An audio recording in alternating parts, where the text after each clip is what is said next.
Hello, I'm Dr. Sam Hancock of the Emerald Planet and Emerald Planet TV. We come to you on a week-to-week basis from Washington, D.C. in the United States as we look around the globe in 144 different nations, looking for those 1,000 best practices, the technology, services, and products that are making a difference as we move through the 21st century. And as we have a planet of 9 billion people by 2038 and possibly 12 to 13 billion by the end of this century, how are we going to be able to take care of all these people on planet Earth? And that's what Emerald Planet's all about. We come to you looking at the solutions, the best practices from around the globe as we create the Emerald Planet. Hello, welcome to the Emerald Planet. We're making a difference as we move through the 21st century. And seeing the long-term impacts of climate change.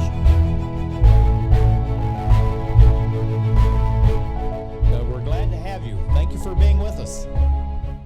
And again, welcome to the Emerald Planet, Emerald Planet TV. And we're looking at the country of Colombia. As many of us know, there were years of warfare, just destruction from one end of the country to the other. And actually now in the last 3.5 years, there is and has been true peace. And we have a gentleman who's sitting right beside me. This is Juan Pablo Gomez. He's the president of what's called Colombia in Peace. And welcome to the Emerald Planet. Welcome, Dr. Sam. Thank you for inviting us here. And I'm so happy to be here. Yeah, tell us a little bit about, we have the logo here, this Colombia in Peace. We'll talk about coal farmer in just a bit, but what is Colombia in Peace, and why is that so significant as a name? Colombia is one of these unique countries in the world that have been violent more than 500 years ago. Different wars, different events. So our genes are very violent, no? So finally, the last 60 years, we have this kind of war between the guerrilla, the paramilitary, the narcos. And the government. And the government, of course, protecting everybody. But finally, they get signed the last process of peace with the FARC. That is a very strong guerrilla group. Not the only one, but there used to be 5, no? That is the last one. Very strong, and then we signed, so we are like smelling in the earth that we have more opportunities in the country. Yeah, I tell you, I think it's fantastic. But Colombia is an amazing country. And something I've learned, by chatting with you is that the Andean mountain range, which we think is a continuous unbroken range, actually splits off into 3 major valleys and ridges. Correct. In Colombia only. Yes. And it's the only country that has that. So tell us a little bit about the complexity of Colombia, the diversity of Colombia, flora, fauna, but also just the general economic activities and the culture of this country. It's amazing. It's as you said, the Andes came to 3 big mountains, no? And then we have the flatlands. So we have all the different climate in the world. We have all the different species in the world. We have 187 different kind of fruits, because different levels. We have the good coffee and a lot of different products, no? And also the folklore in the country is really different, and it's very the variety is very extensive, because all that different climate, different culture, different food make a different kind of people, and the way they speak is different. Yeah. No? Looking at the various states within the country, you call them departments. Also, you have major cities. But it's a very sophisticated society, and this is something you don't really get from the media. But if you go back, you have major, really internationally renowned universities that have been around for 400 and 500 years. Correct. In Colombia. This is just amazing. Yes. The education was something still very strong in the country since the very beginning. When the Spanish came to the Americas, they established in 3 different regions, in Mexico, in Colombia, and Ecuador. They established all the things, and the universities started in those different regions from the royals, the royalty. So they can the Vikings, not the Vikings, but the how you can explain that? You're talking about conquistadors? The conquistadors, but the person in charge, like the embassy, let's say the ambassador from the king, came over there, and they have 3 different vireinets. Yeah, and looking at it, it's amazing the diversity of this. Correct. And so looking at what you're doing as far as Colombia and peace, this is one of the things that the people really have been sensing and wanting for a long time. Yes. So was it the fact that every side was just worn out from having incessant war, or what was some of the other drivers in all of this? Let's talk about 25 years ago, when you were in the middle of this big conflict, you didn't know where the bullets came. There are 4 different angles, and then you can skip the bullets, because there were 4 different actors that were shooting those bullets. So now is everybody, okay, let's conscious, let's be realistic. We need to change. We need to do something better for the world and for us also. So then when they signed the peace, now this is the most recent peace. This was first earlier. This is the first one, no? Okay. So with President Santos and the guerrilla FARC, when they signed, because they were like in the 1990s, I think so. There was another different process of peace with 3 different guerrillas, but now this is the very last one, so it's like almost there. But when you get to the country, it's very good to drive anywhere in the country.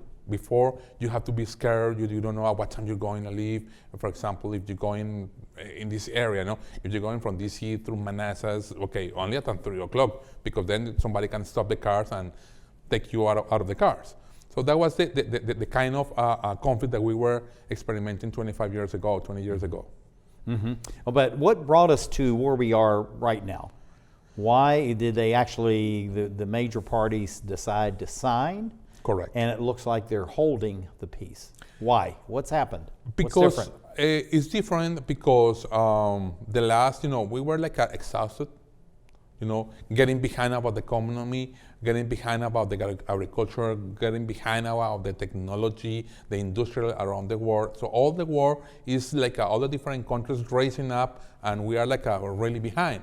So finally, we have to start doing something. And let's forgive each other, let's shake hands, and delete the past in that kind of area, and then we start over again.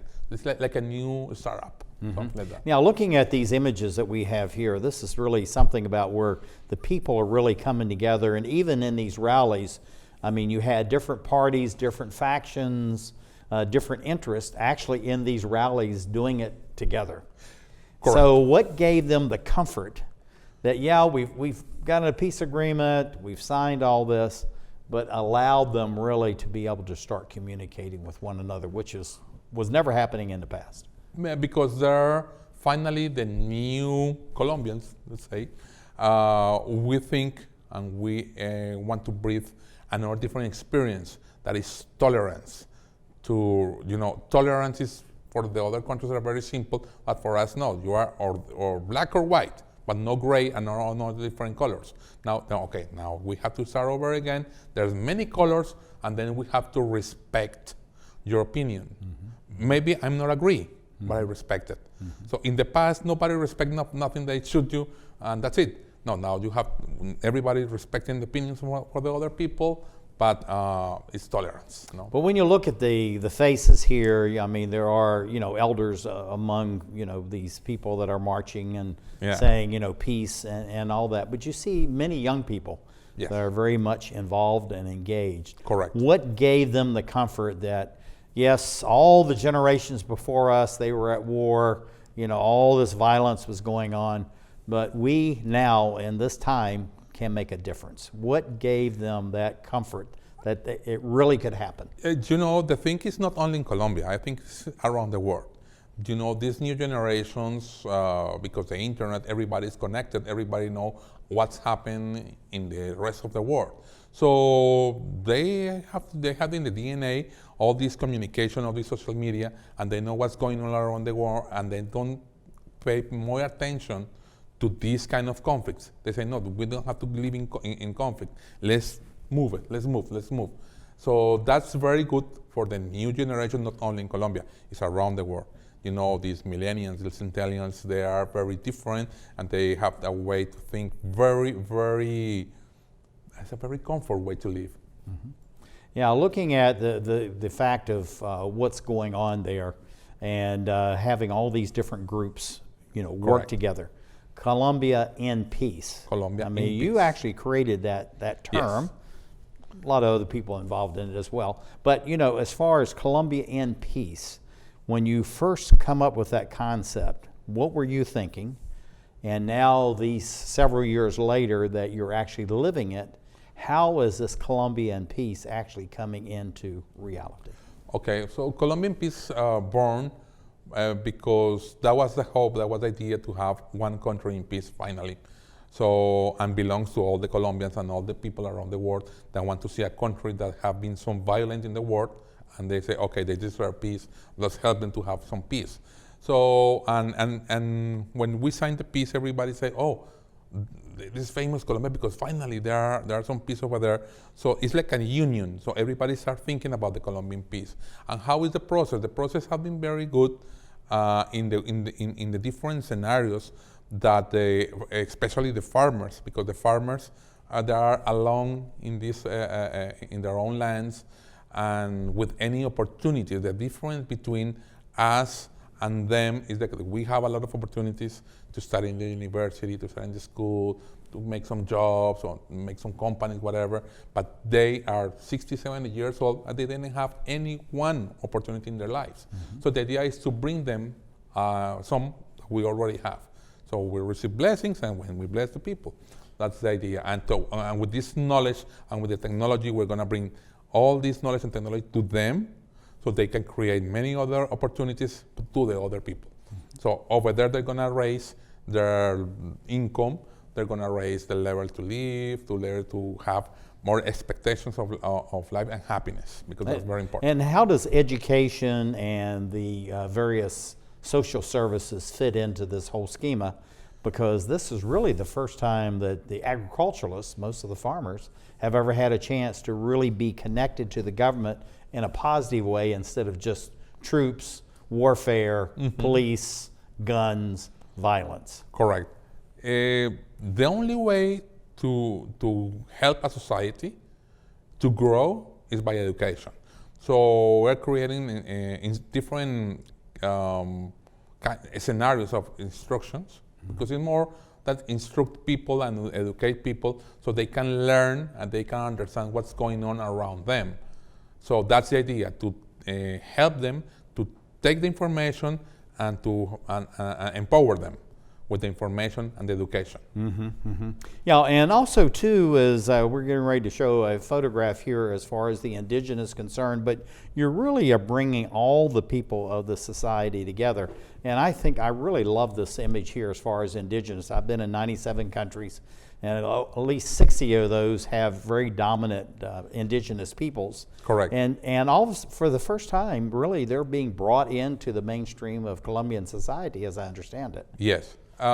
There's very important for us the variety of our cultures in the country. Since 1991, when we created the last constitution, it's very important the diversity of the people, the black people, the Indians, the white, all the different regions. So they have the right to get to the Congress, the Indians, mm-hmm. And also to respect their own culture.